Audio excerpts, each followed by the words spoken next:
Welcome y bienvenidos to this episode of Love Learning You.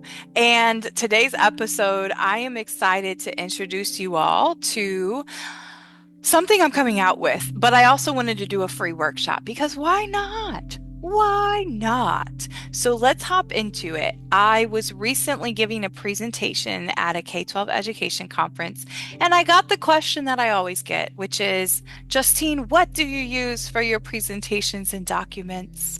And I was just working on, I'm actually in the process of building some things here in the ProTeach AI platform. More to come with that. However, Canva Queen Academy is one of the programs that is part of the ProTeach AI platform that is launching in 2025.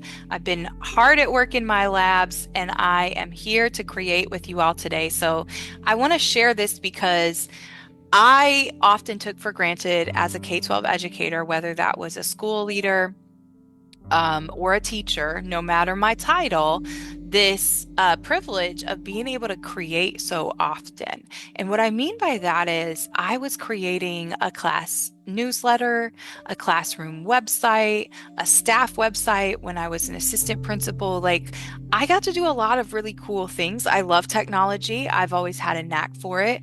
And I also loved doing designing. Like, one of my jobs when I was a K-12 teacher in the summers was working at a sign shop, and I did their mock-up designs for customers. So I say that in full transparency. I've actually worked with Canva for about 8 years, and I've had my consulting firm, Educator Aid, for almost as long as that. So I have grown a lot with Canva. This is a system I feel very comfortable with. And I just wanted to give you all a little bit of background because one of the programs in our ProTeach AI platform is Canva Queen Academy. And Canva Queen Academy is really to give anyone, not just queens, but I just like that name. But but anybody, the nuts and bolts tools of, oh my goodness, I don't even know what Canva is. I don't know where to begin when I log in because it's overwhelming. So there's going to be 3 tips that I give you really quick that are like your best friend. And one of them will be going over the core of any design that you try to create here. So this first design is just an 1120 by 1120. It's like a social media post size. And we're just going to call this our sample design. Now, when you sign up for Canva, please understand that their free account is amazing. I used their free account the first few years of being an entrepreneur, and I have built so many things in here, not only for my coaching clients who needed help synthesizing ideas, but I also use a lot of my protocols and templates in Whiteboard, which is a whole feature and application within Canva. The other thing is that Canva has a mobile app. And for me, who travels often and I'm on the go, or let's be honest, if a mood strikes you and you're like taking a bath or you're laying in bed, you can make those edits or you can put your ideas down. Finally, if you're a person who likes to scrapbook, but maybe you just don't really feel that tech savvy, you've come to the right place. I have always been a scrapbooker since I was little. I love collage art, like just that type of storytelling.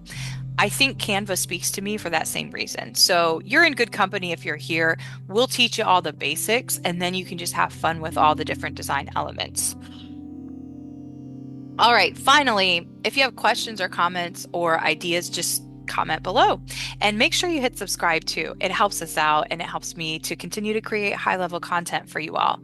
So I'm going to, you know what? I'm going to do it. I'm going to put Pablo on the screen. This is a picture of my dad. I was working on a design recently because I want to talk about the power of our parents and just understanding your origin story. So this is a picture of my dad. What's up, Pablo? He's a huge influence in my life, and he's also where I get a lot of my artistic creativity. He's very artistic himself. So when you are in here, all that I did to grab that is there's a section on the left here that I want to point out. This is number 1 button. I'm pointing out 3 buttons to you all today in this workshop. That's it. If you learn nothing else, start with these 3 buttons. So once you're logged in and signed up for Canva, let me just show you what the home screen looks like. Let's get out of this design. It's going to automatically save this design for us. And you want to make sure you're on the home. So on the upper left where my mouse is, that's your home button. This is one of your best friends. And this is where I can search through designs. I can, I can build all of my templates, etc.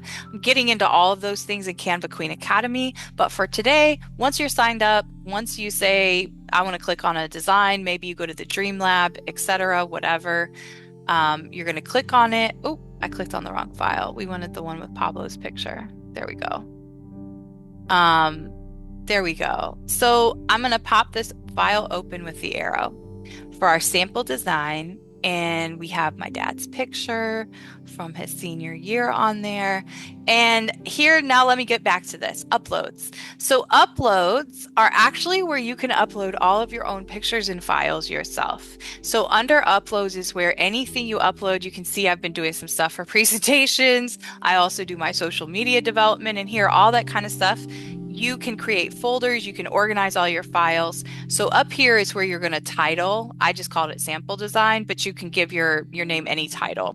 You can also save it to different folders. So uploads, the button that is the fifth down on the left, that's where you're going to find videos, images, and audio that you have uploaded for yourself.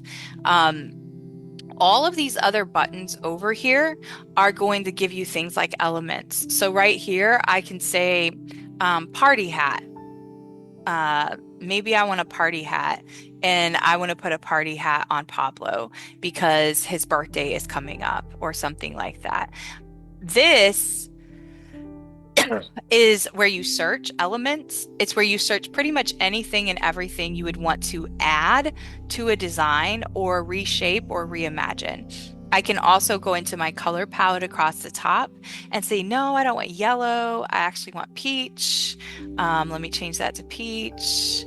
I want this to be dark green. And then I actually want the purple to be tan. And then I can get this pink color to be gray. And we're just going to change the whole look. So that's a very, very quick tutorial on that. So two buttons, uploads and then elements.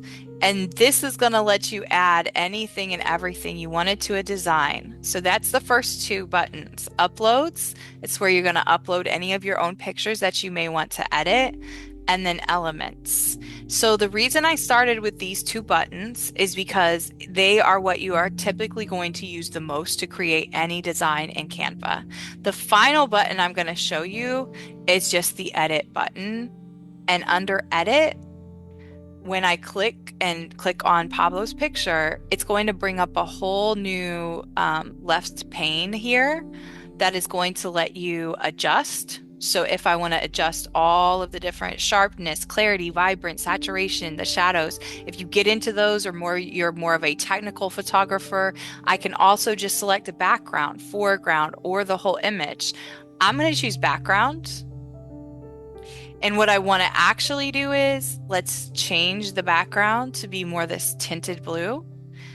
And our battery's getting low. That means I'm talking too much. Ooh, let me go back. Okay. So we've changed the background. And in here under Magic Studio, I can do a multitude of things. I can actually remove the background completely. That's what BG Remover means. That is a pro element, a pro feature. And again, that's $120 per year for this. If I have a referral code that gives you a discount, I will definitely link it below, but I have to check my account and even see if that's a thing. Magic Eraser, Magic Grab, Grab Text, Magic Edit, Magic Expand. I won't go into each of those. You can also see all of the different filters. And maybe I want to make this Astro and we make it look a little bit more vintage, even more vintage than it was. I can blur, I can face retouch, I can autofocus, I can do mock-ups, I can do an image upscaler. That one's kind of interesting. It's interesting to see how Canva shifts your photos and stuff. But a cool one would also be that because we've removed Pablo's background, the final thing I'll show you, let me go back to elements. And my dad loves the water, fishing on the water. I'm going to put in fishing on the water and I'm going to go for a photo. I'm going to go for a photo because my dad loves to bass fish. Ooh, hang on. This looks like one he would be interested in. I'm gonna put this as his background. Gonna hit position at the top and send it all the way to the back. I'm actually down here. You can adjust the size at the bottom of the screen. I'm going to extend the size so the fish is in the corner. Woo! Excuse me. Oh, bless me. Um, Thank you, Jesus. Okay. And then we want Pablo's picture in the bottom right. And he's just going to be pondering and thinking about this beautiful fish that he's caught, and he's imagining it. Now, if I were making this for real, I would probably do so many more things and so many more adjustments just being me because I tend to be picky about design. But you get the idea how it can become very fun and also easy to design your own things. My dad would actually love to print this off and put it in his office probably, just because he would. But but I hope that you enjoyed this kind of initial start. The buttons that we reviewed today were just how to add different elements. That could be graphics, videos, audios, photos, videos you generate, mock-ups, frames, different charts, all types of things.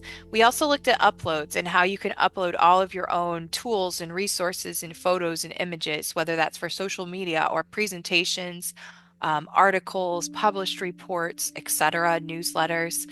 And then finally, we also tapped into just a few of the different editing tools up here. We have not barely touched the tip of the iceberg, but to learn more about Canva Queen Academy and the cool things we're doing with the ProTeach AI platform, still in development, check out the links below that I've included.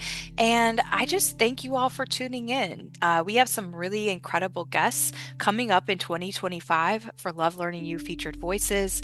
And I'm going to continue sharing more and more about tools that really make life, especially for K-12 educators, that's teachers, principals, and superintendents, how specifically for those three groups in K-12 education, we can make our lives easier, healthier, and wealthier. And one of those ways is through tech tools. They are something that has helped me for years to create systems that make my work easier, whether those are data systems. And we do have an accelerator academy if that's more of your thing. And you want to learn about Excel formulas and how to create graphs and manage and monitor school-wide data, district-wide data, or even student-level data in the classroom. These are some of the things I'm passionate about because part of loving learning ourselves is being okay to refine the things that are no longer serving us. And one of the things I find that is most common when I'm with groups of K-12 educators, regardless of your title, is that we continuously do things really, really hard that don't need to be done really, really hard. Like, why are we making our lives more difficult? So, my hope is to just share tools and tips and tricks that have helped me along the way, helped streamline newsletters, help create consistent design templates, maybe even for how you kick off lessons with students, maybe how you introduce things, especially in older grade levels of students. I know many teachers, they use PowerPoint decks each week to amplify their objective while students are working and have their guiding questions. It's a practice that I used as well. And quite frankly, I do it now still so that I don't forget key points of what I need to teach. There's a lot to remember, and I don't think that there's any shame in us using systems and tools that support that. So thanks for tuning in and being on this journey. I can't wait for you all to hear from, again, some of the guests, but be sure that you check out some of our recent interviews. Blech. Bleh, I'm tongue-tied today. But some of our recent interviews, especially with Magda Tabak, Isabel Drawn, and Kashawn Parker, those are our three most recent. And not only are we talking about emotional intelligence, but Isabel's interview is so inspiring. She just had an incredible conference called Loud Whisper.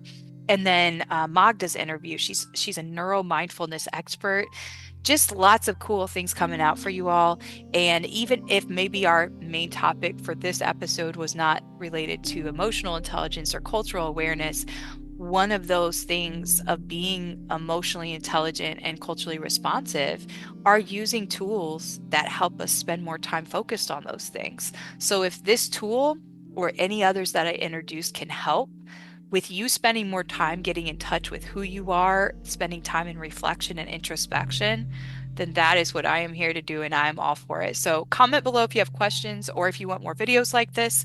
Again, more details to come for how you can actually join the Canva Queen Academy program if that's something you're interested in.